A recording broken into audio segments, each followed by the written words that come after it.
John D Rockefeller, जिसे modern history का सबसे रिच सेल्फ मेड इंसान माना जाता है, आज के टाइम के हिसाब से जिसकी नेटवर्थ तकरीबन $400 बिलियन है, वो एक अमेरिकन इंडस्ट्रियलिस्ट और ऑयल स्टैंडर्ड कंपनी का फाउंडर था जो ऑयल इंडस्ट्री पर डोमिनेट हो गया और अमेरिका का पहला ग्रेट बिजनेस ट्रस्ट बन गया। जॉन डी रॉकफेलर एक बड़े ख़ानदान में पैदा हुआ था। उसके फादर अक्सर गैर हाजिर रहते थे और उसे एक ऐसे शख्स के तौर पर समझा जाता था जो बेकार मेडिसिन्स बेचता था।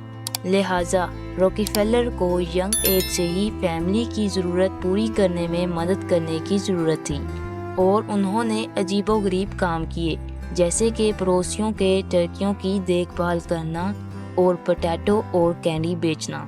यहाँ तक कि इन चीज़ों से ज़्यादा पैसे नहीं बनते थे। जॉन उनमें बहुत अच्छा था और बहुत मेहनत करता था, तो उसने इतना पैसा सेव कर लिया कि वो दूसरों को छोटे लोन्स देना शुरू करने लगा। तो यहाँ तक कि एक यंग लड़के के तौर पर उसमें बिजनेस करने की फीलिंग्स मौजूद थी। जब वो 15 साल का हुआ तो उसने अपनी पहली जॉब एक बुक कीपर के तौर पर की, जिससे वो दिन के 50 सेंट कमा लेता था। वहाँ तकरीबन 2 साल काम करने के बाद भी उसके एम्प्लॉयर्स ने उसे ज़्यादा प्रॉफिट देने से इनकार कर दिया, तो उसने अपना प्रोड्यूस बिजनेस शुरू करने का फैसला किया, क्योंकि उसका गोल था $100,000 कमाना और उसने समझा था कि इस टारगेट को पाने के लिए उसे अपनी चीज़ बेचनी पड़ेगी। लकीली इस पहली नौकरी ने उसे बहुत कुछ सिखा दिया था और एक्सपीरियंस, कनेक्शन और रेपुटेशन दी थी और उसे अपना बिजनेस मीट, ग्रास और ग्रेन जैसे सामान बेचने के लिए $4,000 इकट्ठा करने के काबिल बना दिया था। ये बिजनेस बहुत अच्छा चला। पहले साल में ही ट्रेडिंग से ऑलमोस्ट तकरीबन $500,000 कमा लिया। यकीनन जॉन ने ये सब कुछ अपने पास नहीं रखा था। इसका बहुत बड़ा हिस्सा बिजनेस एक्सपेंसेस और लोन में वापस चला गया था, लेकिन इसका मतलब साफ हुआ जब बड़ी अपॉर्चुनिटी आई। रॉकफेलर के पास अब असली पैसा इन्वेस्ट करने के लिए था और वो अपॉर्चुनिटी ऑयल की थी। 1859 में पहला अमेरिकन ऑयल का कुआं डिस्कवर हुआ, जिससे पेंसिल्वेनिया ऑयल रश शुरू हुआ। रॉकफेलर ने रियलाइज किया कि जब आधे लोग ऑयल निकालकर अमीर बनना चाह रहे थे, असल में बड़े प्रॉफिट एक्चुअली ऑयल रिफाइनरी में ही थे, तो सिर्फ 24 साल की उम्र में उसने अपना पहले बिजनेस का पैसा यूज करके एक ऑयल रिफाइनरी बनाई। अब इस टाइम पे भी उसने हेनरी फ्लेगर नाम के एक आदमी से मुलाकात की जो उसके बिजनेस में इन्वेस्ट करना चाहता था, और तो और उन्होंने मिलकर स्टैंडर्ड ऑयल कंपनी इनकॉर्पोरेट की और तमाम करीबी ऑयल रिफाइनरीज को खरीदने का अमल शुरू किया जिनसे वो मुकाबला कर रहे थे। जब भी कोई ऑयल रिफाइनरीज उन्हें उनका बिजनेस बेचने से इनकार करती तो वो ऑयल लॉस में सेल करना शुरू कर देता था, ताकि उनके सारे कस्टमर्स उनकी तरफ चले आएं, जो इन छोटी कंपनीज को आउट ऑफ बिजनेस कर देगा। इस तरह की प्रैक्टिसेस ने स्टैंडर्ड ऑयल कंपनी को पूरी दुनिया में एक्सपैंड कर दिया। वो राइवल्स को खरीद लेते थे और कॉम्पिटिटर्स को कम करते रहे और जहां भी मुमकिन होता कॉस्ट कम कर देते थे। जितना ज्यादा वो बड़े होते गए उतना ही ज्यादा नेगोशिएटिंग पावर उनके पास आती गई, तो वो बेटर रेट्स और प्राइसेस पर हर चीज पर डिस्काउंट ले सकते थे। रॉकफेलर सीक्रेट शेडी डील्स के लिए भी जाना जाता था।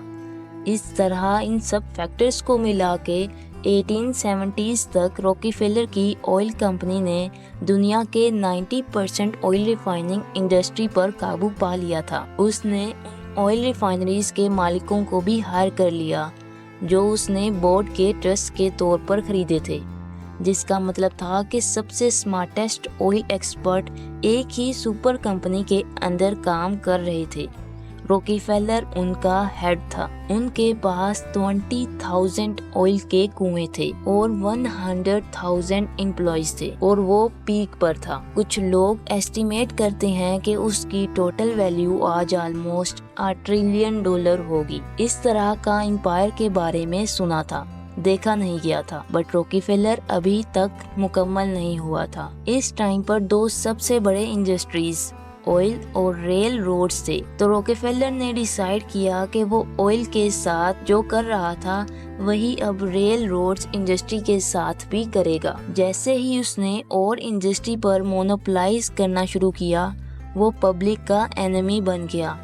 उसे पब्लिक के सामने ग्रीड और क्रूएलिटी की इलामत के तौर पर दिखाया गया। रॉकीफेलर के कंटिन्यूसली बढ़ते हुए एम्पायर के जवाब में इस किस्म के मार्केट कंट्रोल को रोकने के लिए कानून साजी की गई। खास तौर पर Sherman antitrust act pass हुई, जिसके नतीजे में स्टैंडर्ड ऑयल को डिफरेंट सब्सिडरीज में स्प्लिट होना पड़ा।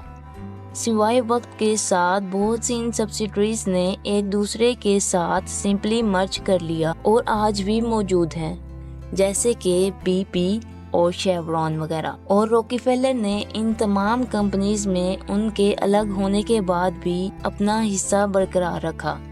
इसका मतलब ये था कि उसकी डेथ के टाइम पर वो दुनिया का रिचेस्ट मैन था और मॉडर्न हिस्ट्री का सबसे रिचेस्ट सेल्फ मेड इंसान था। अब जॉन डी रॉकीफेलर के बारे में असल में हमें क्या सोचना चाहिए? एक तरफ उसने ऑयल को अफोर्डेबल आइटम बना दिया और मैसेज तक लाया। उसने कुछ नहीं से शुरू करके एक ऐसा बिजनेस एम्पायर बना दिया जो शायद ही कभी फिर बना हो। उसने खैराती कामों को तकरीबन $540 मिलियन दिए, जो आज की इन्फ्लेशन के हिसाब से उसे कभी के सबसे बड़े फिलैंथ्रोपिस्ट में से एक बना देते हैं। दूसरी तरफ रॉकीफेलर बिजनेस का लालची और बेरहम जालिम था, जो डोमिनेंस हासिल करने के लिए अक्सर दूसरों को गुंडागर्दी, जबरदस्ती और इस्तेसाल करता था। बायोग्राफर रॉन शेरनो अर्ज करते हैं, उसकी गुड साइड बिल्कुल उतनी ही अच्छी थी जितनी बैड साइड बुरी थी, लेकिन जो चीज नाकाबिले तरदीद है वो ये है कि वो हमेशा उसकी बेहद वसी कीमत